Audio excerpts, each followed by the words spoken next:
아멘. 오직 주님만.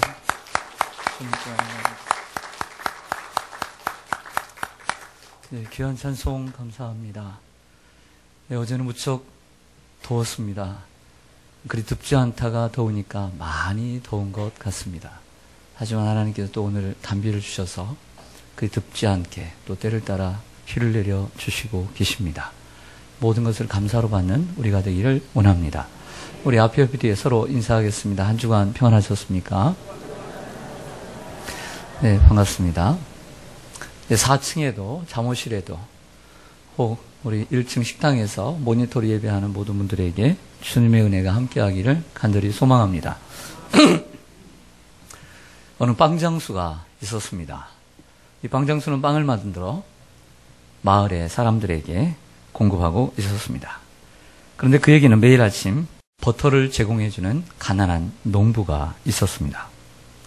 그런데 하루는 납품되는 버터의 양이 정량보다 조금 모자라 보였습니다. 그래서 며칠을 두고 버터를 저울로 버터의 양을 일일이 달아보았는데 예측대로 정량 미달이 되었습니다. 화가 난 빵장수는 버터를 납품하는 그 농부에게 변상할 것을 요구하고 법정에 고발을 했습니다. 이 재판을 맡은 재판관은 체포된 농부의 진술을 듣고 놀랐습니다. 이 재판을 받던 이 가난한 농부의 그리고 버터를 제공하는 이 가난한 농부의 집에는 저울이 없었기 때문입니다. 그래서 빵장수가 만들어 놓은 1파운드짜리 그 빵의 무게에 맞추어서 버터를 잘라서 공급을 시켰던 것이죠. 문제는 가난한 농부에게 있었던 것이 아니라 빵을 만드는 빵장수에게 있었던 것입니다. 빵장수는 더 많은 이익을 남기기 위해 자신의 1파운드짜리 그 빵의 규격을 줄이고 그리고 빵의 양을 줄였습니다. 그것도 모르는 농부는 그 빵에 맞추어 버터를 만들다 보니 당연히 그 버터가 함량 미달일 수밖에 없었던 것이죠. 결국 그 책임의 대가는 가난한 농부가 아닌 빵 장수가 치러야 했습니다. 자, 이 이야기는 어떤 분이 저에게 카카오 스토리로 보내준 이야기인데, 자, 이 이야기 속에는 자기는 괜찮고 남은 안 된다는 이기적인 마음, 자기는 꼭 옳고 남은 그러다는 자기 중심적 생각, 또한 자기는 정직하고 남은 정직하지 않다고 여기는 사람들의 생각을 대변해주는 이야기입니다. 따라하겠습니다. 지금은 자기를 돌아볼 때입니다. 다시 한번요. 지금은 자신을 돌아볼 때입니다. 네, 우리가 자신을 돌아보기에도 급급하지 않습니까? 정말 우리 자신을 돌아보기에도 지금 빠듯하지 않습니까? 오늘 1절을 좀 보실까요? 자, 오늘은 PPT를 준비했습니다. 그래서 화면을 보셔도 좋고 성경을 보셔도 좋습니다. 1절 보시면, 형제들아, 사람이 만일 무슨 범죄한 일이 드러나거든 신령한 너희는 온유한 심령으로 그러한 자를 바로잡고 너 자신을 살펴보아 너도 시험을 받을까 두려워하라. 어떤 사람이 범죄를 저질렀습니다. 자, 오늘 본문 속에서 이 컨텍스트 상황은 교회입니다. 이 교회든 밖이든 상관없이 어떤 사람이 범죄를 저질렀는데 그 범죄에 대해서 어떻게 다뤄야 되는가, 이 세 가지를 얘기를 하는데요. 첫째는 그 범죄를 바로 잡아야 된다는 겁니다. 범죄를 바로 잡아야 된다. 이 범죄라는 것은 그냥 얼렁뚱땅 지나쳐서는 안 됩니다. 범죄가 있으면 모른 채 하고 지나가서는 안 됩니다. 분명히 반드시 바로 잡아야 한다는 것이죠. 두 번째로는 바로 잡는 것보다 더 중요한 것이 있어요. 바로 잡는 사람의 자세예요. 바로 잡아주는 사람의 자세가 중요하다. 어떠한 사람만이 바로 잡아줄 수 있냐? 신령한 사람만이 잘 잡아줄 수 있다. 그리고 어떠한 자세로? 온유한 심령으로 바로 잡아라 그랬어요. 말씀을 보면 1절 띄워주세요.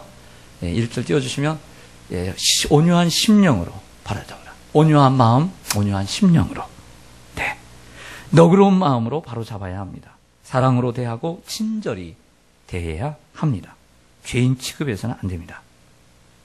셋째는 자, 이 범죄를 바로잡고 그리고 온유한 심령으로 바로잡되 그 범죄한 자를 보고 나도 저 시험에 올무에 빠질 수 있겠구나 라는 생각을 하고 두려워하라 이렇게 말씀하고 있는 것이죠.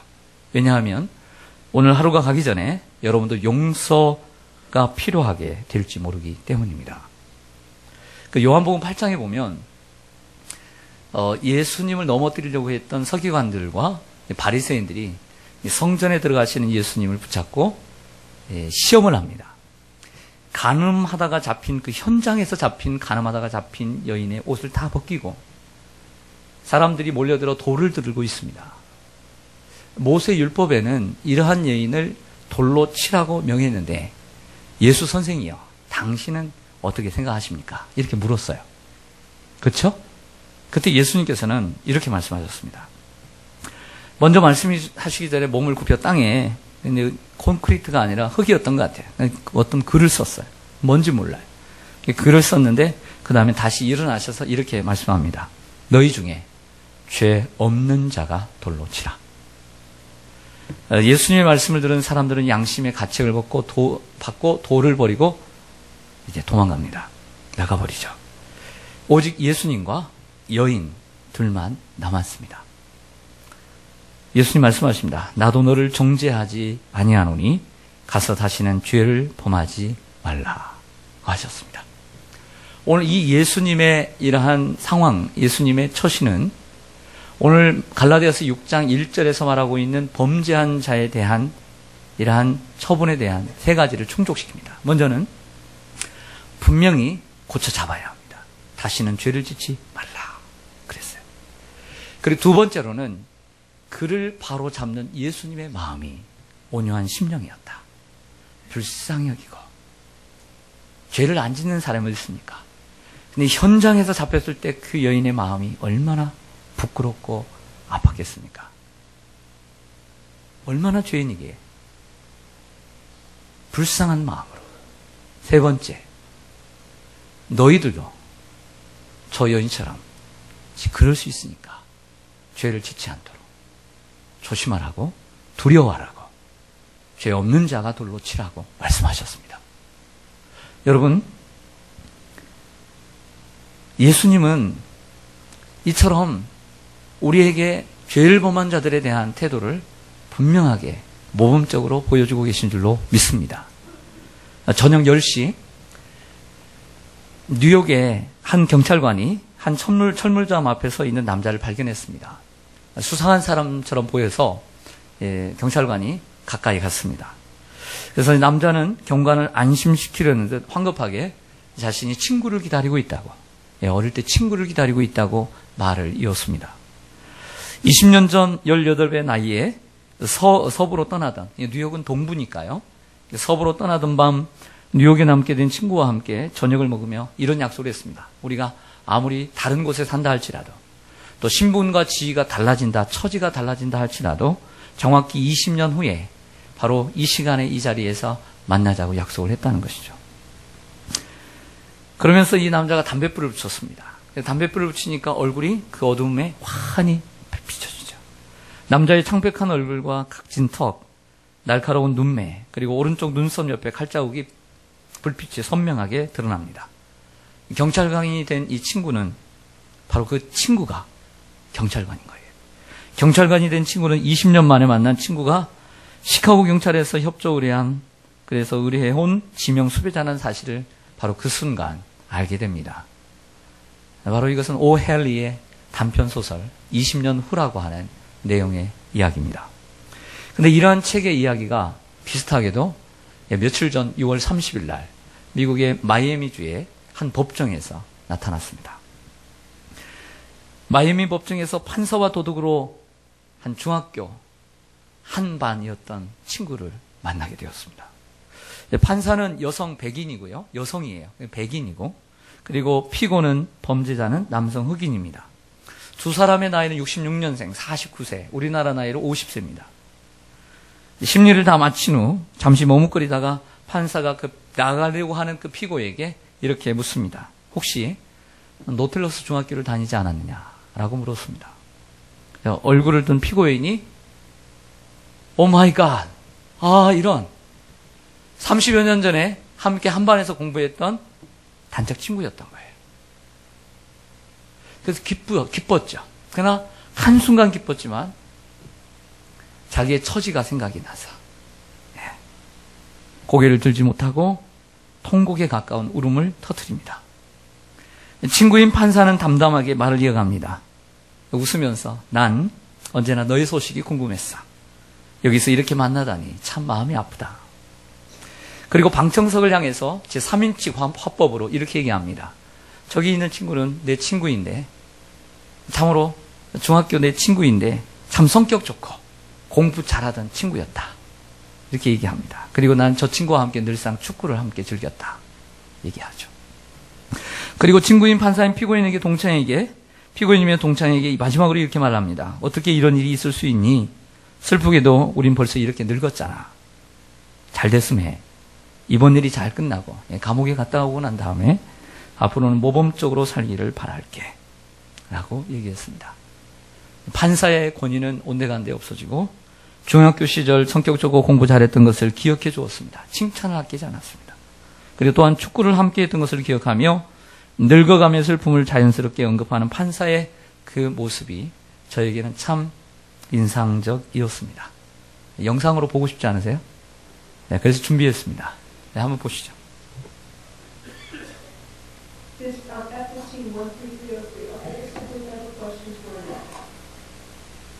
Yes, ma'am. Oh my goodness. Oh my goodness. I'm sorry to see you. I always wondered what happened to you, sir. Oh my goodness. You're the nicest kid in middle school. Oh my goodness. You were the best kid in middle school. I used to play football and all the kids. And look at this happened. I'm so sorry. Oh my goodness. Mr. Booth, I hope you're able to change your ways. Good luck to you. Oh my goodness. What's sad is how old are you? Oh my goodness. Good luck to you, sir. I hope you're able to come out of this okay and just lead a lawful life.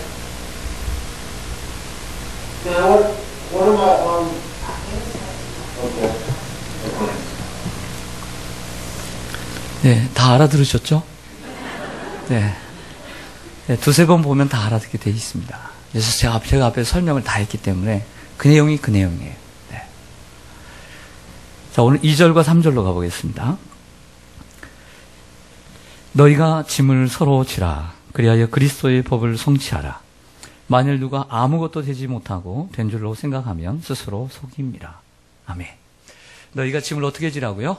짐을 서로 지라. 그렇게 말씀했어요. 서로 지라. 그리고 그리스도의 법을 성취하라. 만일 누가 아무것도 되지 못하고, 그리고 된 줄로 생각하면 스스로 속임이라. 이런 말씀을 하고 있어요. 나는 아무것도 된 사람이 아니에요. 그런데 마치 된 사람처럼 얘기하고 있다는 거죠.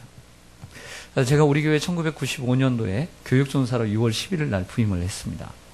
처음 와서 유치부, 유초등부 교육전사를 맡고, 그리고 2부 성가대, 당시에는 할렐루야 성가대. 할렐루야 성가대 2층에서 했는데, 정말 실력도 없는 사람이 억지로 그냥 순종하는 마음으로 오지. 예. 연습할 시간도 지금처럼 많지 않았어요. 생각나시나요? 연습할 시간? 교사들이 다 했어요, 교사들이. 예. 유초등부 교사들이. 시간도 없었어요. 그렇게 됐어요. 근데, 그 다음에 1996년 2월인가 겨울에 강원도로 MT를 갔습니다. 성가대가. 근데 하룻밤을 너무 즐겁게 잘 보내고 돌아오는 길에 3월 1일인가 그 좀 못 됐는데 그 그늘에 응달에 얼음이 있었는데 승합차가 몇 바퀴 돌아버렸어요. 그래서 7명인가 9명이 다쳤어요. 기억나시죠? 제가 지휘자고 아마 그때 우리 장로님이 대장님이신가 그랬을 거예요. 저는 먼저 왔고 나중에 그 소식을 듣고 대림성모병원에 길게는 한 달 정도 입원을 하고 계셨었습니다. 우리 지금도 계셔요. 참. 근데 제가 감동을 받은 것은 이게 큰 사건이잖아요. 근데 큰 사건인데 목사님과 장로님들께서 그 일을 처리하는 데 있어서 누구의 책임으로 돌리지 않고 교회가 자신의 교회의 책임으로 생각을 하고 감당해 나가고 처신하고 처리하는 그 모습을 보면서 참 많은 감동을 받고 감사했어요. 그리고 한 6년을 사역을 하고 난 다음에 2001년도에 남양주시 평내에 교육목사로 제가 가게 되었습니다. 그래서 1, 2, 3학년하고 그 다음에 중고등부를 제가 맡게 됐는데 한 번은 우리 중고등부 학생들을 정말 이렇게 좀 복음으로 만들어야 되겠다, 변화시켜야 되겠다 생각하고 우리 PK 지금 사역자의 와이프인 이 안명사모, 우리 박평화 권사님의 딸이 당시에 CCM계에 잘 나가는 4인방 러브라고 하는 팀의 리더였습니다. 그래서 초대를 했어요. 초대를 해서 토요일 날 밤에 집회를 했는데 얼마나 많이 모였는지 무대를 엄청 크게 만들고요. 그 부장님이 일주일 내내 그 무대를 만들었습니다. 그래서 말하기를 역사상 이렇게 많은 중고등부 학생들이 모인 적이 없다. 그래서 정말 큰 잔치를 하고 마쳤어요. 근데 그날 밤 이제 한 잠을 자고 있는데 사택에서 한 학생으로부터 밤 12시가 넘었는데 전화가 온 거예요. 이 밤늦게 전화가 오니까 놀래가지고 웬일이냐 그랬더니 교회 불 났다는 거예요. 교회가 불이 났다. 정말 가는데 그때 우리 카센터 하시는 집사님이 저희 엑셀을 하나 줘가지고, 엑셀입니까? 뭡니까? 뭐죠? 옛날에 차 있죠? 뭐였죠? 그래서 그 차를 한번 탁 부딪히고 정신없이 갔어요. 정말 정신없었어요. 갔더니 당시에 교회가 이렇게 커튼이 사방으로 다 터져 있어요. 생각나시죠?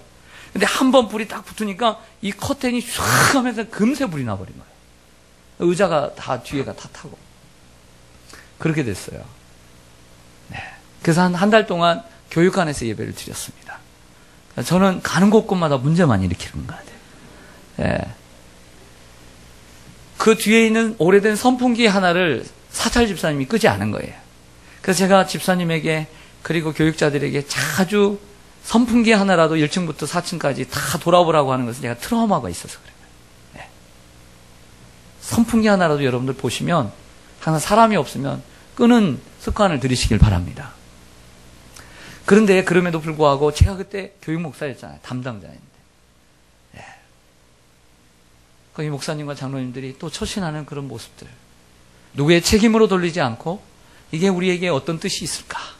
그리고 그 다음 날부터 월요일부터 나가서 버릴 건 버리고 또 쓸 수 있는 건 쓰고 계속 같이 성도들이 모여서 일을 했어요. 의자를 닦고. 그리고 절반은 교체를 했습니다. 결국 그 일로 인해서 요즘 교회 땅이 넓었는데 큰 교육관을 지어서 거기에 본당 예배를 드리고요. 네. 감사하게도 그 교회가 좀, 그 건물이 좀 오래돼가지고. 네. 여러분, 누군가 실수를 범하면 그 사람을 정죄하고 나쁜 사람으로 몰아갈 생각을 해서는 안 됩니다. 그 사람의 실수가 아닌 우리의 실수로 인정하고 문제를 해결해 나가야 합니다. 사실 모든 실수를 우리의 실수로 다 생각할 수는 없습니다. 분명히 그런 부분이 없지 않아 있긴 하죠. 하지만 그런 의식을 먼저 가져야 된다는 것입니다. 어떤 개인의 책임이 아닌 우리의 책임, 가족 구성원의 책임이면 가족의 책임이고, 교회 성도들의 책임이 있다면 우리의 책임이라는 의식을 우리가 함께 가져야 합니다. 그것이 바로 짐을 서로 지는 것입니다. 바로 잡다라고 하는 1절에 바로 잡다라고 하는 말은 의학적인 용어로서 뼈가 부러졌을 때 그것을 바로 잡는 거예요. 여러분, 우리는 그리스도의 몸이요, 우리 몸의 각 지체입니다. 어느 한 지체가 잘못되었을 때 바로 잡을 때는 거기만 아픈 것이 아니라 몸 전체가 아파야 하는 거죠. 이게 바로 잡는 거라는 거예요. 또한 3절에 만일 누가 아무것도 되지 못하고 된 줄로 생각하면 스스로 속임이라 했는데, 자, 이 말씀은 한마디로 겸손하라는 것입니다. 아무것도 되지 못하고 된 줄로 생각하면 스스로 속임이라. 누가 얘기했듯이 우리의 삶은 doing이 중요한 것이 아니라 being이 중요한 거죠. 즉 무엇을 하느냐, 행하느냐가 것이 아니라 얼마나 됐느냐가 더 중요한 거예요. doing보다 being이 중요하다. 겸손이란 자신이 남들보다 잘났다고 하는 것이 아니라 남이 나보다 잘났다, 당신이 나보다 훌륭합니다 라고 인정하는 것이 되는 것이죠. 마태복음 7장 1절 이하에 예수님은 산상설교 가운데 이런 말씀하셨습니다. 한번 화면을 보시죠. 비판을 받지 아니하려거든 비판하지 말라. 너희가 비판하는 그 비판으로 너희가 비판을 받을 것이요 너희가 헤아리는 그 헤아림으로 너희가 헤아림을 받을 것이니라. 어찌하여 형제의 눈 속에 있는 티는 보고 내 눈 속에 있는 들보는 깨닫지 못하느냐. 보라, 내 눈 속에 들보가 있는데 어찌하여 형제에게 말하기를 나로 내 눈 속에 있는 티를 빼게 하라 하겠느냐. 제 속에는 이만한 들보가 들어있는데 남의 이만한 눈곱이 들어있는 걸 보고, 티가 들어있는 걸 보고, 야, 내가 빼줄게. 이런 식이 되면 얼마나 우스운 얘기냐 말이죠. 또한 비판이란 우리의 죄를 덮으려는 가장 손쉬운 방법입니다. 예를 들어서 TV나 아니면 어떤 사람이 어떤 죄를 범했어요. 그러면 막 윽박지르죠. 그리고 죄인 취급을 합니다. 야, 어떻게 그럴 수가 있어? 네가 사람이냐? 이렇게 막 윽박지르죠. 그러면서 나는 너와 다르다. 나는 너 같은 죄를 범하지 않았다. 실수를 범하지 않았다. 이렇게 표현하는 것이 된다는 것이죠. 자기는 더 할 수 있으면서. 그래서 남을 비판하는 것은 내 속에 있는 내가 저지른 죄에 대한 어떤 덮으려고 하는 의도가 있을 수 있다는 것입니다. 자, 이러한 얘기를 사도 바울이 로마서 2장 1절에서 이렇게 합니다. 화면을 보시면요. 그러므로 남을 판단하는 사람아, 누구를 막론하고 내가 핑계하지 못할 것은 남을 판단하는 것으로 내가 너를 정죄함이니 판단하는 내가 같은 일을 행함이니라. 어떤 일을요? 같은 일을 행함이니라. 이런 일을 행하는 자에게 하나님의 심판이 진리대로 되는 줄 우리가 아노라. 이런 일을 행하는 자를 판단하고도 같은 일을 행하는 사람아, 내가 하나님의 심판을 피할 줄로 생각하노라. 여러분, 나는 똑같이 행하면서 그 사람을 판단하고 비판하는 것. 여러분, 그러므로 오늘 말씀의 주제는 자신을 먼저 돌아본다는 것입니다. 나를 살피고 남을 보면 비판하고 판단할 것이 많지 않게 되는 것입니다. 오늘 말씀 갈라디아서 6장 4절과 5절을 보겠습니다. 여러분 한번 읽어주시겠어요? 시작.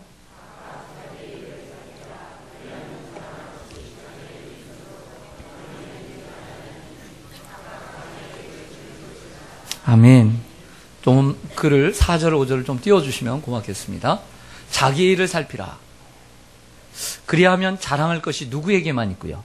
자기에게는 있고 남에게는 있지 아니하니. 자, 이 말은 남에게 자랑하라는 말이에요. 하지 말라는 얘기예요. 자랑하지 말라는 거예요. 자, 이 무슨 얘기인지 얘기해 볼게요. 오늘 성가대 찬양 참 은혜로웠습니다. 성가대 하죠. 아침 일찍 오시죠. 네, 성실하죠. 제가 볼 때 정말 성실해요. 아침 일찍 열심히 하죠. 네. 근데 가끔씩 다른 사람에게 자랑하고 싶을 때 혹시 있어요? 내가 이렇게 열심히 일찍 와서 한 번도 빠지지 않고 내가 이렇게 하는데 교사를 합니다. 내가 이처럼 교사를 하고 내가 식당에서 봉사를 하고 방송에서 찬양으로 내가 이 일을 하는데 사람들이 날 알아주질 않아. 내가 얼마나 이번 여름 신앙운동에 내가 땀을 몇 바가지를 흘리고 수고했는데 사람들이 나를 알아주질 않아. 네. 그러고 싶은 마음이 좀 알아줬으면 하는 생각이 있어요, 없어요? 솔직하게. 별로 없어요? 그럼 제가 설교할 필요가 없는데. 없어요? 있지요? 있어요. 그러지 말라는 거예요. 왜냐? 그것은 자랑은 자기에게만 있고 하나님께만 있다는 거예요. 왜? 그것은 내가 맡은 일이기 때문이다. 내가 맡은 책임이고 내가 맡은 본분이기 때문에 각각 자기의 짐을 질 것이다. 이것은 내가 맡은 일이기 때문에 자랑할 것이 없다는 거예요. 어떤 부부가 있습니다. 부모가 있는데 자녀가 커가면서 정말 부모는 자녀에게 희생하죠. 헌신하죠. 그렇죠? 별로 안 하세요? 저는 한다고 생각하는데 많이 합니다. 근데 자꾸 아이들한테 얘기합니다. 야, 이리 와봐. 내가 너를 위해서 얼마나 고생한 줄 아냐? 얼마나 내가 잠도 못 자고 내가 이렇게 허리가 휘도록 고생하는 줄 아느냐? 응? 그렇게 말하고 싶을 때가 있어요, 없어요? 있단 말이에요. 한 번씩은 하십시오. 하지만 성숙한 부모는 내리사랑이에요. 우리는 아버지 어머니께 그 사랑을 받았어요. 그런데 그 사랑을 갚지도 못하면서 우리는 우리의 자식들에게 또 사랑을 주는 거예요. 그 사랑은 내리사랑이에요. 여러분, 어떻게 보면 내가 내 자식에게 희생하고 헌신하는 것은 내가 아버지 어머니께 받은 사랑을 되게 갚아주는 것, 빚 갚는 것밖에 안 되는 거예요. 그리고 내가 낳은 내 자식을 내가 희생하고 헌신해서 키우는 것은 내 책임인 거예요. 근데 자꾸 자녀를 불러다가 내가 너를 위해서 얼마나 고생했는지 아느냐, 자꾸 얘기해요. 미성숙한 부모예요. 미성숙한 부모.